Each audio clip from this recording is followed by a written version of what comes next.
இரவு சரியாக ஒரு 11 மணியிலிருந்து 10:30-11 மணி அளவில் இந்த சம்பவம் இடம்பெற்றது. இரவு ஒரு 11:45 மணி அளவில் எனது அம்மா பக்கத்தில் இருக்கிறாங்க. அவங்க தான் கால் பண்ணி இந்த இப்படின்னு நெருப்பு எழும்புது வீட்டிலையும் அப்பாவின் மோட்டார் பைக்கும் பார்த்தபடி திட்டமிட்டு செய்யப்பட்ட மேற்கொள்ளப்பட்டது. தற்செயலான ஆக்சிடென்ட் இல்லை. இது தமிழரசு கட்சி வேட்பாளர்கள் அல்லது தமிழரசு கட்சியின் உறுப்பினர்கள், தமிழரசு கட்சியின் ஆதரவாளர்கள் மீது இது போன்ற தாக்குதல்கள், இது போன்று தீ வைப்பு சம்பவங்கள் தொடர்ந்து கொண்டே இருக்கின்றது.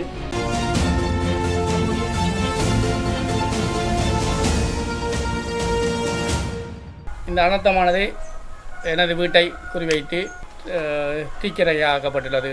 இந்த வீடு இந்த சம்பவம் நடந்தது நேற்று இரவு சரியாக ஒரு 11 மணியிலிருந்து 10:30-11 மணி அளவில் இந்த சம்பவம் இடம்பெற்றது. இந்த சம்பவத்தின் போது நான் இந்த வீட்டில் இருக்கவில்லை. நான் செங்கலடியில் ஒரு இரவு 8:30க்கெல்லாம் செங்கடிக்கு சென்று விட்டேன். எனது பிள்ளைகள் அங்கே கல்வி இருக்கிறதால மனைவி பிள்ளைகள் அங்கே இருக்கிறதால நான் அங்கே சென்று விட்டேன். இரவு ஒரு 11:45 மணி அளவில் எனது அம்மா பக்கத்தில் இருக்கிறாங்க. அவங்க தான் கால் பண்ணி இந்த இப்படின்னு நெருப்பு எழும்புது வீட்டிலையும் அப்பாவின் மோட்டார் பைக்கும் பார்த்தபடி உள்ள தொலைபேசியில் சொன்னார்கள். அதன் அடிப்படையில் நான் இங்கே ஓடி வரும்போதே போலீஸில் சொல்லி கொடுத்து தான் வந்தேன். நான் முறைப்பாடுகள் செய்துவிட்டு அதுக்கிடையில் மொபைலில் இருந்த போலீஸ் இங்கே அவங்களுடைய தடயங்களை ஆராய்ந்து பார்த்து காலையிலையும் மட்டக்களப்புள்ள சொக்கோ போலீஸ் மற்ற சிபி சகலரும் தங்களுடைய அறிக்கையில் சொன்னார்கள். இது ஒரு திட்டமிட்டு செய்யப்பட்ட மேற்கொள்ளப்பட்டது. இது தற்செயலான ஆக்சிடென்ட் இல்லை. இது ஒருவரோ அல்லது பலரோ சேர்ந்து செய்யப்பட்ட செயலென குறிச்சென்றுள்ளார்கள். அந்த வகையில் எங்கள் கரடியார் போலீஸினர் விசாரணை மேற்கொண்டுள்ளார்கள். சந்தேகத்தினை கைது செய்வார்கள் எதிர்பார்க்கிறோம். இது தனிப்பட்ட ஒரு கோபத்தாபத்துக்காக எனக்கு மேற்கொள்ளப்பட்டதா அல்லது அரசியல் பழிவாங்களோ என்ற இது தெரியாது. இனிவரும் காலங்களில் போலீஸாரிட விசாரணைகள் தகவலின் அடிப்படையில் தான் இது தெரிய வரும்னு நினைக்கிறேன்.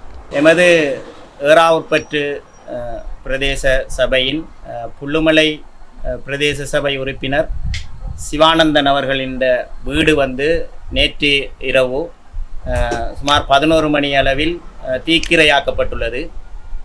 உண்மையிலே இந்த பகுதியில் மக்கள் நடமாட்டம் நிறைந்த ஒரு பகுதி. அவருடைய வீடு தீக்கிரையாக்கப்பட்ட நேரத்தில் அவரது வீட்டில் இல்லை. அவருடைய பிள்ளைகளின் கல்வி நடவடிக்கை தொடர்பாக அவர் செங்கலடி நகருக்கு சென்றிருந்த வேளையில் இந்த வீடு தீக்கிரையாக்கப்பட்டிருக்கின்றது. இந்த வீடு பற்றி எரிகின்ற போது அருகாமையிலே அவருடைய பெற்றோர் இருந்திருக்கின்றார்கள். உண்மையில் இரவு 11 மணி அளவிலே இந்த வீடு தீக்கிரையாக்கப்பட்டதாக கூறப்பட்டிருக்கின்றது.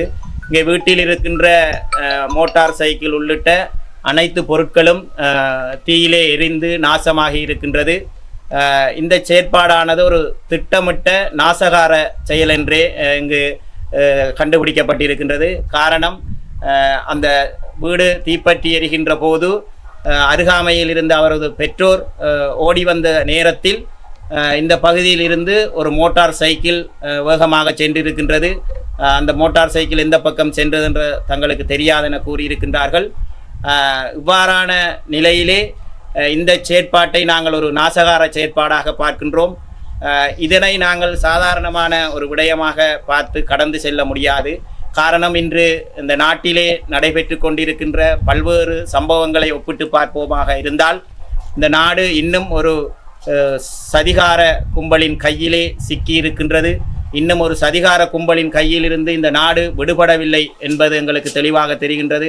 நாட்டிலே இன்று நாளாந்தம் பல வன்முறை சம்பவங்கள், துப்பாக்கிச் சூட்டு சம்பவங்கள் இடம்பெற்று கொண்டிருக்கின்ற வேளையில் மட்டக்களப்பு மாவட்டத்திலே அதுவும் தமிழரசு கட்சியின் ஒரு பிரதேச சபை உறுப்பினரின் வீடு தீக்கிரையாக்கப்பட்டுள்ளமையானது நாங்கள் அதனை ஒரு சாதாரணமாக கடந்து செல்ல முடியாத நிலை காணப்படுகின்றது. ஏனென்றால் உங்களுக்கு தெரியும், இந்த நாட்டிலே தமிழரசு கட்சி இந்த நாட்டில் நடைபெறுகின்ற குற்றச் செயல்கள், இந்த நாட்டிலே ஏற்பட்டிருக்கின்ற ஈஸ்டர் குண்டு தாக்குதல் உள்ளிட்ட பல படுகொலை சம்பவங்களுக்கான நீதிகளை கோரி போராடி கொண்டிருக்கின்றது.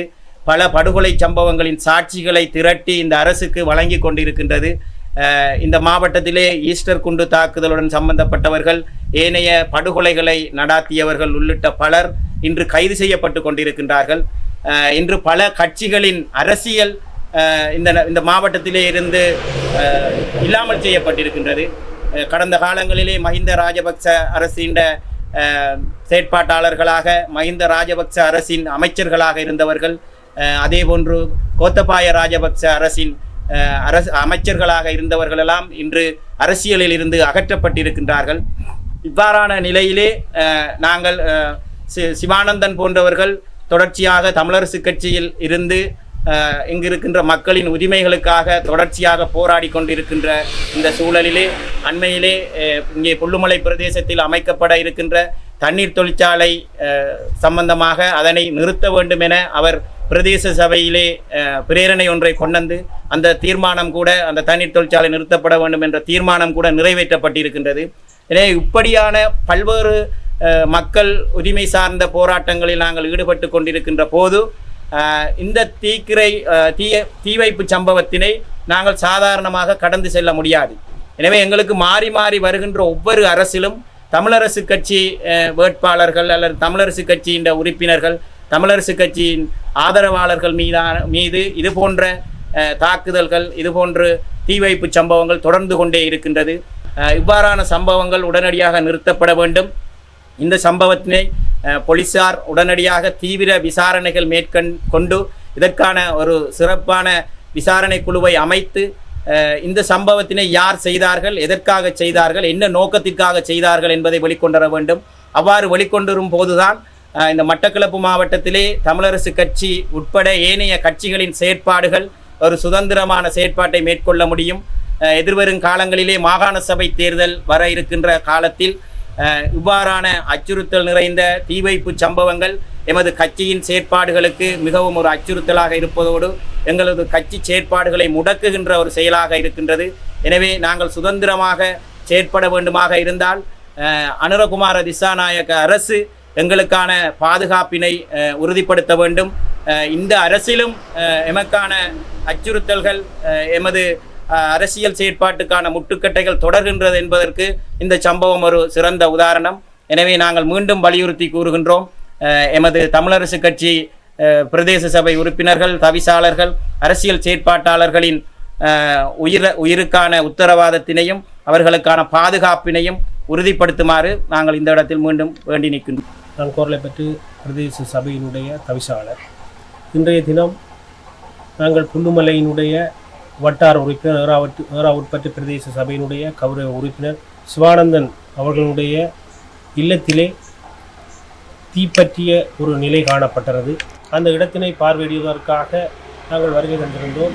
உண்மையில் இந்த தீப்பற்றல் நிலையானது இது ஒரு திட்டமிட்ட ஒரு சதியாகவே இந்த கௌரவ உறுப்பினருக்கு நடைபெற்றிருக்கின்றது.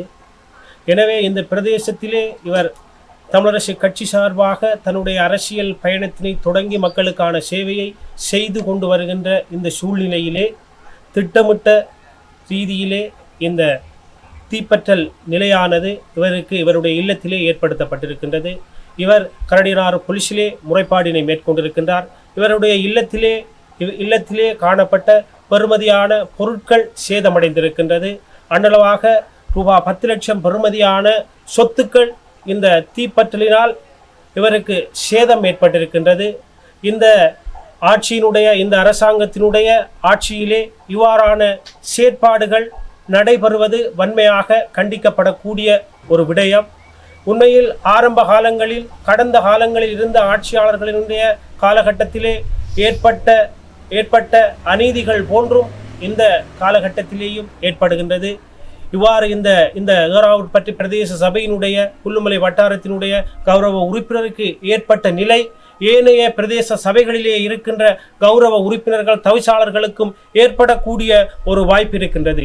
எனவே இந்த அரசானது இந்த பிரதேச சபையினுடைய கௌரவ உறுப்பினர்கள், தவிசாளர்களுடைய பாதுகாப்பினை உறுதிப்படுத்த வேண்டிய ஒரு தேவை இருக்கின்றது. இனிவரும் காலங்களில் இவ்வாறான செயற்பாடுகள் நடைபெறக்கூடாது என்பதை நான் வன்மையாக கண்டிக்கின்றேன்.